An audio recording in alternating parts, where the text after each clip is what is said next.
여러분 안녕하십니까? 11월 18일 화요일 KBS 아메리칸 뉴스입니다.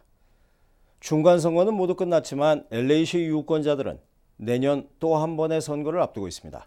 시의원과 교육위원 그리고 커뮤니티 칼리지 이사를 선출하는 LA시 선거를 앞두고 본격적인 유권자 운동 등록과 홍보 캠페인이 시작됐는데요. 이번 선거를 통해서 과연 첫 한인 LA 시의원이 탄생할지 그 여부에도 관심이 집중되고 있습니다. 윤범수 기자가 보도합니다. 2015 LA시 선거, 시의회와 통합교육구, 커뮤니티 칼리지 등 시의 주요 선출직을 뽑는 선거입니다. LA 시의원 선거는 15개 지구 중 7개 짝수 지구의 시의원을 새로 선출합니다. LA 통합교육구 교육위원과 LA 커뮤니티 칼리지 이사는 각각 1357 홀수 지구에서 선거가 치러집니다. This is your city and each vote can make a difference. You will be electing representatives and voting on measures that will impact your lives. 이번 선거에는 2개의 주요 시 바리안트 처리됩니다. 특히 상대적으로 관심이 떨어지는 시 지방선거를 2020년부터 중간선거와 대선이 치러지는 짝수회로 옮기는 안을 표결에 붙입니다. LA시 선거관리부는 내년 시 선거를 위한 유권자 등록과 아울러 유급 선거 자원봉사자 모집에도 나섰습니다. LA시 서기국 산하 선거관리부는 한국어를 비롯해 모두 11개 언어로 제작된 투표용지와 홍보 안내서를 배부하는데 원활한 투표를 위해 한국어 선거 자원봉사자를 모집합니다. 또 각 지역 커뮤니티 단체들과 손잡고 시 선거 홍보도 병행할 계획입니다. Korean community, we have been representing voters registrations and helping ballots and reading all that Korean languages as well. 이번 선거에서 한인 유권자들의 가장 큰 관심은 역시 한인 시의원 탄생 여부에 모아질 전망입니다. 탐 라본지 현 시의원의 임기 만료로 공석이 되는 한인타운 인근 4지구에는 현재 데이빗 류 후보가 출마를 선언했습니다. 류 후보는 지난해 13지구에 출마했다 낙선한 전체 후보의 실패를 거울 삼아 일찌감치 선거를 준비하고 있어 예비선거와 본선거에서 선전이 기대되고 있는 젊은 한인 2세 정치인입니다. 한인타운을 중심으로 한 10지구에는 그레이스 유 한미연합회 사무국장이 출마할 예정인데 허브에슨 현 시의장과의 힘겨운 싸움이 예상됩니다. 이번 시 선거의 유권자 등록 마감은 내년 2월 17일이며 예비선거 투표일은 3월 3일입니다. 여기서 과반에 못 미치는 상위 득표자 2명은 5월 19일 결선에서 유권자들의 선택을 기다립니다. KBS 뉴스 윤범수입니다. 항균 물비누와 바디워시 등에 많이 사용되는 항균제 트리클로산이 간에 위험하다는 연구 결과가 나왔습니다. 캘리포니아 샌디에고 대학에서 실시된 동물 실험 결과지만 사람에게도 마찬가지로 위험할 수 있다고 연구진은 밝히고 있습니다. 김한주 특파원입니다. 트리클로산은 항균 물비누와 바디워시 등 다양한 제품에 사용되는 항생물질이자 항균제입니다.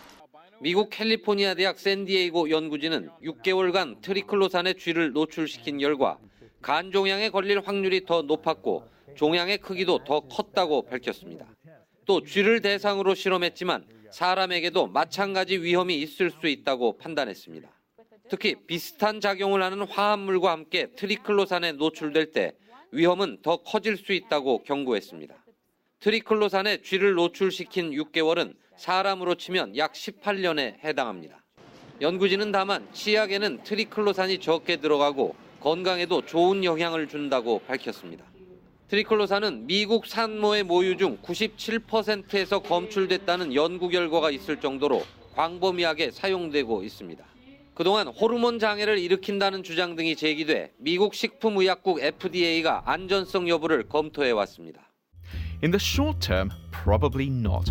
But there's less certainty over possible long-term impacts, like cancer, for instance. 이번 연구 내용을 담은 논문은 미국 학술원 회보에 실렸습니다. 로스앤젤레스에서 KBS 뉴스 김한주입니다.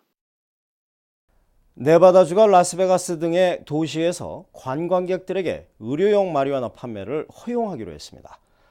관광객들을 상대로 마리화나 판매를 허용한 것은 이번이 처음입니다. 이에 따라 마리화나 구매를 위해 네바다주로 몰리는 관광객의 수가 늘어날 것으로 전망되고 있는데 특히 라스베가스의 내년 관광객의 수는 4천만 명이 넘을 것으로 예상됩니다. 미국에선 캘리포니아 주를 비롯해서 23개 주에서 의사 추천을 통해 의료용 마리화나 판매, 사용을 허용하고 있는데요. 콜로라도와 오레곤주 등에선 오락용 마리화나 판매 사용도 허용하고 있습니다.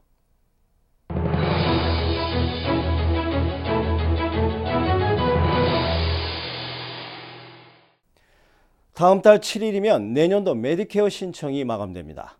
관련 세미나가 확대되는 등 한인 연장자들의 관심도 높아지고 있습니다. 뉴욕 김일강 통신원입니다. 뉴저지의 한 봉사센터. 한인 노인들이 메디케어 세미나에 귀를 기울입니다. 바로 오는 12월 7일이면 내년도 메디케어 정규 가입 기간이 끝나기 때문입니다. 가입 기간이라고 메디케어 나오신 분들이 들으실 수 있는 그런 여러 가지 추가 보험에 대해서 많은 분들이 궁금해하셔서 만 65세가 넘으면 신청 자격이 주어지는 메디케어는 매년 신규 가입이나 새로운 보험회사를 지정하면서 본인에게 가장 잘 맞는 플랜을 정할 수가 있습니다. 하지만 정작 당사자인 노인들은 메디케어에 대한 정보가 부족한 것이 현실입니다. 저는 메디케이드가 가지고 있지 않고 메디케어 AARP 메디케어만 가지고 있어요. 그런데 평상시에 메디케어에 대해서 잘 모르고 있었습니다. 그래서 오늘 세미나를 통해서 좀 더 자세한 내용을 알고 싶어서 왔습니다. 전문가들은 메디케어와 메디케이드 차이를 강조하며 메디케이드로 커버할 수 없는 의료 혜택을 메디케어에서 받을 수 있다고 강조합니다. 메디케어 자체가 모든 혜택을 100% 다 커버를 해주지 않고 커버하지 않는 그런 서비스들도 여러 가지가 있기 때문에 그 메디케어 나온 분들만 들으실 수 있는 그런 건강보험들이 있습니다. 메디케어는 파트 A, 파트 B, 파트 C 등으로 나눠져 선택할 수 있으며 처방약을 위한 파트 D가 있습니다. 지금까지 뉴욕이었습니다.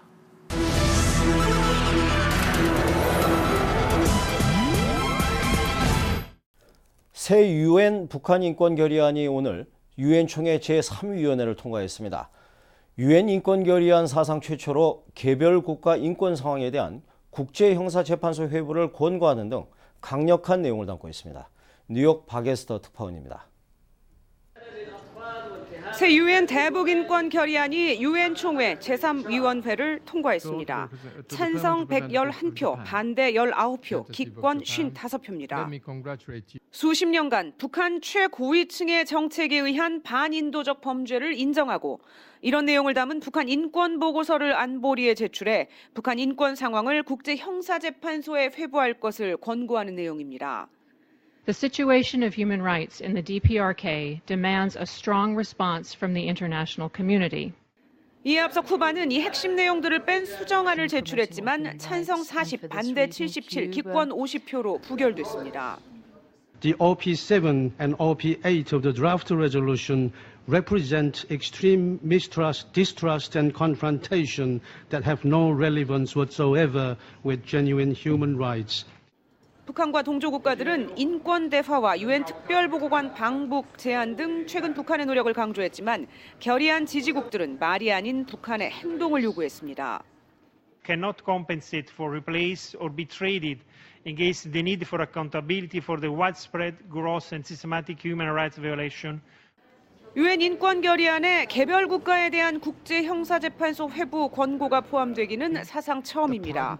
북한은 이번 결의안이 김정은 위원장의 국제형사재판소 회부로 해석될 것을 우려해 강하게 반발해왔습니다.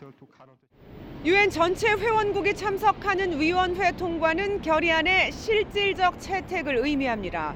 지난 2005년 이후 10번째인 이번 대북 인권 결의안은 다음 달 중순 UN 총회에서 정식 추인됩니다. 뉴욕에서 KBS 뉴스 박에스터입니다.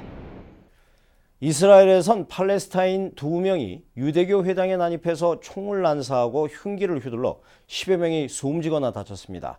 이어서 팔레스타인 1명도 흉기에 찔리는 등 보복 테러 양상으로 양측의 긴장감이 높아지고 있습니다. 황경주 기자가 보도합니다. 이스라엘 예루살렘의 한 유대교 회당. 팔레스타인인 2명이 아침 예배를 보던 유대인들에게 총을 쏘고 흉기를 휘둘러 10여 명이 숨지거나 다쳤습니다. 사망자는 미국인 3명과 영국인 1명으로 이스라엘로 이주한 이중 국적자들입니다. The terrorists came into the shul here and they with a knife and started to stab people. 용의자들도 현장에서 이스라엘 경찰이 쏜 총에 맞아 숨졌습니다. What is needed is for the international community to unequivocally condemn the Palestinian Authority. 이번 테러에 대해 버락 오바마 미국 대통령도 성명을 통해 강력히 규탄했습니다. Brutally attacked innocent worshipers in a synagogue during their morning prayers. Obviously, we condemn in the strongest terms these attacks. 이번 테러에 앞서 하루 전에는 팔레스타인인 버스 기사가 차고지에서 숨진 채 발견된 바 있습니다. حركة حماس تبارك العملية البطولية في مدينة القدس وتعتبر أنها رد فعل طبيعي على جريمة إعدام الشهيد يوسف الرموني وعلى 미국 등 국제사회가 이번 테러를 규탄하고 있는 가운데 가자지구 교전 이후 보복성 유혈 충돌이 계속되면서 추가 인명피해가 우려되고 있습니다. KBS 뉴스 황경주입니다. 홍콩 당국이 장기 점거 농성 중인 민주화 시위대의 바리케이드를 철거하기 시작했습니다. 경찰의 강제 해산도 임박한 것으로 알려지고 있어 오늘 내일이 홍콩 사태의 분수령이 될 전망입니다. 김태욱 특파원입니다. 홍콩 당국이 민주화 시위대의 바리케이드를 철거하기 시작합니다. 시위대는 별다른 저항 없이 철거 과정을 지켜봅니다. 展開清除障礙物嘅行動，請遵守法庭嘅命令，立即離開。 이와 함께 홍콩 경찰도 조만간 시위대 강제 해산 작전에 나설 것으로 예상됩니다. 이미 지난 13일부터 병력 7,000명에 대한 휴가를 취소하고 출동 준비를 마친 상태입니다. 홍콩 법원이 지난 10일 점거 금지 명령을 재연장하면서 해산과 체포를 허가했기 때문입니다. Hong Kong is a law-abiding society, and the rest of Hong Kong expect the occupiers, like everyone else in Hong Kong, to follow the law. 강제 해산을 앞둔 홍콩 시위대는 진퇴양난입니다. 당국과의 대화가 중단된 데다 시민들의 지지도까지 떨어지고 있기 때문입니다. If the policemen try to clear the roadblock, which is not near the Civic Tower car park, it will be quite disappointed. 완전한 직선제를 요구하며 도심 점거에 들어간 지 53일째, 홍콩의 민주화 시위가 중대한 진퇴의 기로에 섰습니다. 상하이에서 KBS 뉴스 김태욱입니다. 화요일 밤 KBS 아메리카 뉴스를 마칩니다. 시청해주신 여러분 고맙습니다.